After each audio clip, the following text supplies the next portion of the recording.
तो स्वागत है आपका मेरे YouTube चैनल पे। आज के इस वीडियो में हम हिंदी से कुछ प्रश्न लेंगे। चलिए वीडियो को स्टार्ट करते हैं। अल्प प्राण वर्ग कौन से हैं? इसका सही आंसर है का और गा, बी वाला। कबीरदास की भाषा कौन सी है? ब्रज, कन्नौजी, साधु ककड़ी, खड़ी बोली। इसका सही आंसर है साधु ककड़ी। कबीरदास की भाषा जो है वो साधु ककड़ी है। शिवा बावनी के रचनाकार कौन है?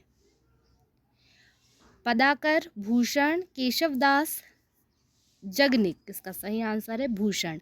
शिवा बावनी के रचनाकार भूषण जी हैं। अनल का पर्यायवाची शब्द क्या है? अग्नि, जल, वायु या फिर आकाश। इसका सही आंसर है अग्नि। अनल का पर्यायवाची शब्द अग्नि है। अंधों में काना राजा लोक कृति का अर्थ क्या है? अज्ञानियों में अल्पज्ञानी का सम्मान होना, विद्वानों की सभा में मूर्ख का होना, बहुत ही चतुर होना, एक आंख से देखना। इसका सही आंसर है अज्ञानियों में अल्पज्ञानी का सम्मान होना। अंधों में काने राजा लोक कृति का अर्थ है अज्ञानियों में अल्पज्ञानी का सम्मान होना। यथाशक्ति में कौन सा समास है? ए तत्पुरुष, बी बहुब्रीहि, सी अव्ययी भाव या द्वंद। इसका सही आंसर है अव्ययी भाव। यथाशक्ति में अव्ययी भाव समास है। गबन किसकी प्रसिद्ध रचना है? जयशंकर प्रसाद, मुंशी प्रेमचंद, निराला, महादेवी वर्मा। इसका सही आंसर है मुंशी प्रेमचंद। गबन मुंशी प्रेमचंद जी की प्रसिद्ध रचना है। शुद्ध वर्तनी का चयन कीजिए। कावित्री, कावित्री, कावित्री लिखा एक सा है, लेकिन किसमें कौन सी मात्रा सही होगी? तो इसका सही आंसर है कावित्री, ये सी वाला। स्वर का विलोम शब्द क्या है? सचल, चंचल, चेतन या जंगम, जनगम। इसका सही आंसर है जनगम। स्थावर का विलोम शब्द होगा जनगम। हिंदी वर्णमाला में अयोग वह वर्ण कौन से है? ई, ईख, उल्लू, ऊन, एणी, ऐनक या फिर अम, आहा। इसका सही आंसर है अम और आहा। हिंदी वर्णमाला में अयोग वह वर्ण अम और आहा है। पवन का संधि विच्छेद क्या होगा? प धन वन, ओ धन अन, पो धन अन या पा धन अन। तो इसका सही आंसर है पो धन अन। पवन का संधि विच्छेद होगा पो धन अन। जो पहले कभी ना हुआ हो, जो पहले कभी ना हुआ हो के लिए एक शब्द है। अद्भुत, अभूतपूर्व, अपूर्व, अनुपम। इसका सही आंसर है अभूतपूर्व। जो पहले कभी ना हुआ हो उसके लिए एक शब्द होगा अभूतपूर्व। तरणी का पर्यायवाची शब्द क्या है? सूर्य, नाम, युक्ति, नदी। इसका सही आंसर है सूर्य। तरणी का पर्यायवाची शब्द होगा सूर्य। परोपकार में प्रयुक्त संधि का नाम क्या है? वृद्धि संधि, गुण संधि, यण संधि या दीर्घ संधि। इसका सही आंसर है गुण संधि। परोपकार में प्रयुक्त संधि का नाम है गुण संधि। आंसू का बहुवचन क्या होगा? आंसू, आंसुए, आंसुओं। इनमें से कोई नहीं। इसका सही आंसर है आंसुओं। आंसू का बहुवचन होगा आंसू का आंसुओं। कारक के कितने भेद होते हैं? 7, 8, 9 या 10। इसका सही आंसर है 8। कारक के कुल 8 भेद होते हैं।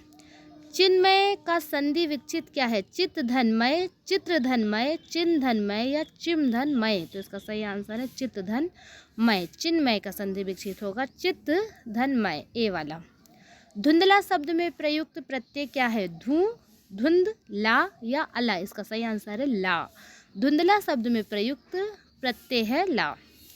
दोहों के पहले और तीसरे चरण में कितनी मात्राएं होती है? 11, 12, 13 या 16। इसका सही आंसर है 13। दोहे के पहले और तीसरे चरण में कुल 13 मात्राएं होती है। वीर रस का स्थायी भाव क्या है? रति, उत्साह, हास्य, क्रोध। इसका सही आंसर है उत्साह। वीर रस का स्थायी भाव होता है उत्साह।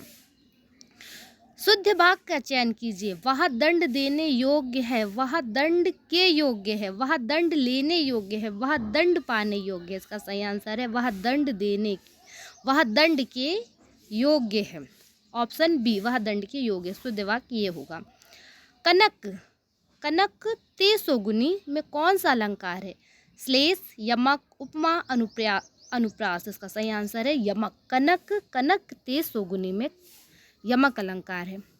आकाश का पर्यायवाची शब्द नहीं है। व्योम, नभ, अंबर, पावक। इसका सही आंसर है पावक। आकाश का पर्यायवाची शब्द पावक नहीं है। 8 आंसू रोना मुहावरे का अर्थ है बहुत अधिक विलाप करना, आश्चर्यचकित होना, गिनती करना, दुखी होना। इसका सही आंसर है बहुत अधिक विलाप करना। 8 आंसू रोने का अर्थ है बहुत अधिक विलाप करना। अर्थ का विलोम शब्द है अंत, इति, अर्थ, अध। इसका सही आंसर है इति। अर्थ का विलोम शब्द होता है इति। चौपाई के प्रत्येक चरण में कितनी मात्राएं होती है? 11, 13, 16 या 24। इसका सही आंसर है 16। चौपाई के प्रत्येक चरण में 16 मात्राएं होती है। उपसर्ग का प्रयोग होता है शब्द के आदि आरंभ में, शब्द के मध्य में, शब्द के अंत में या फिर कहीं भी, कहीं भी। इसका सही आंसर है शब्द के आदि में यानी आरंभ में। उपसर्ग का प्रयोग जो होता है शब्द के आरंभ में होता है। लंबोदर में कौन सा समास है? तत्पुरुष समास, दिग्गु समास, बहुव्रीहि समास, कर्मधारय समास। इसका सही आंसर है बहुव्रीहि समास। लंबोदर में बहुव्रीहि समास है। प्रत्युन पनमति शब्द में कौन सा उपसर्ग है? प्रा, प्रति, प्रत्यु, प्रत्युत। इसका सही आंसर है प्रति।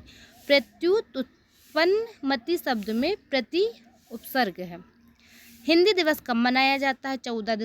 14 सितंबर को, 2 अक्टूबर को, 2 जून को या 15 अगस्त को। इसका सही आंसर है 14 सितंबर को हम हिंदी दिवस मनाते हैं। नाक का बाल होना मुहावरे का अर्थ है अधिक प्रिय होना, कष्ट देना, पालतू होना, शत्रु होना। इसका सही आंसर है अधिक प्रिय होना। नाक का बाल होने मुहावरे का अर्थ होता है अधिक प्रिय होना। तदव शब्द का चयन कीजिए। अग्नि, मुंह, सूर्य, कमल। इसका सही आंसर है मुंह। तदव शब्द का मुंह। दशानन किस प्रकार का शब्द है? रूढ़, यौगिक, योग रूढ़। इनमें से कोई नहीं। इसका सही आंसर है सी, योग रूढ़। दशानंद योग रूढ़ प्रकार का एक शब्द है। पृथ्वी का पर्यायवाची शब्द है रतन गर्भ, स्वर्णमयी, वासुमती, हिरण्य गर्भ। इसका सही आंसर है रतन गर्भ। पृथ्वी का पर्यायवाची शब्द होता है रतन गर्भ। वाक्य में कितने अंग होते हैं? 2, 3, 4, 5। इसका सही आंसर है 2। उद्देश्य और विधेय। वाक्य में 2 अंग होते हैं। श्री गणेश का विलोम शब्द है श्री, राधा, इति श्री, विनाश, अंत। इसका सही आंसर है इति श्री। श्री गणेश का विलोम शब्द है इति श्री। गजानन में कौन सा समास है? द्वंद्व, बहुव्रीहि, कर्मधारय या तत्पुरुष। इसका सही आंसर है बहुव्रीहि। गजानन में बहुव्रीहि समास है। छंद का सर्वप्रथम उल्लेख कहाँ मिलता है? ऋग्वेद, यजुर्वेद, सामवेद, उपनिषद। इसका सही आंसर है ऋग्वेद। छंद का सर्वप्रथम उल्लेख ऋग्वेद में मिलता है। संदेश रासक के रचयिता कौन है? अमीर खुसरो, अब्दुल रहमान, रस मंजरी, नरपति नाल्लाह। इसका सही आंसर है अब्दुल रहमान। संदेश रासक के रचयिता अब्दुल रहमान है। साकेत महाकाव्य के रचयिता कौन है? जयशंकर प्रसाद, सुमित्रानंदन पंत, मैथिली चरण गुप्त या नागार्जुन। इसका सही आंसर है मैथिली चरण गुप्त। साकेत महाकाव्य के रचयिता मैथिली चरण गुप्त है।